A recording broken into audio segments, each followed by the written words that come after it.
Hello everyone, welcome to AI 101 Explorers channel. In this video, we'll take a look at the latest updates to Bard, including new languages, Google Lens, text-to-speech, pinned threads, shareable links, modified responses, and Python code export.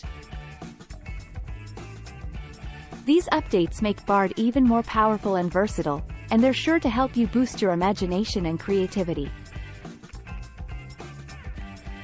So whether you're a writer, a programmer, or just someone who loves to explore new ideas, be sure to check out the latest updates to Bard.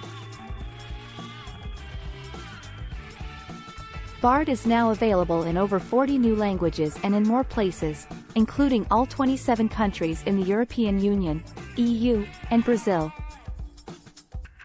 You can now upload images alongside text in your conversations with Bard, allowing you to boost your imagination and creativity in completely new ways.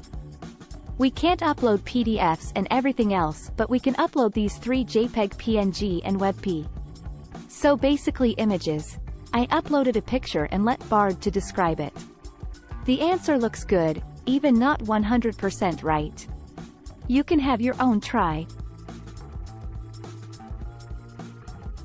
Bard can now read responses out loud in over 40 languages, including Hindi, Spanish, and US English. Here's the new little button at the top right.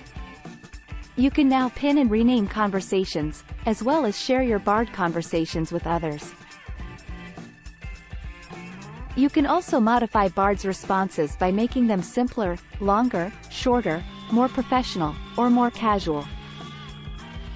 You can draft this straight into an Gmail, or you can export it to Google Docs. You can now export Python code to Replit, in addition to Google Colab.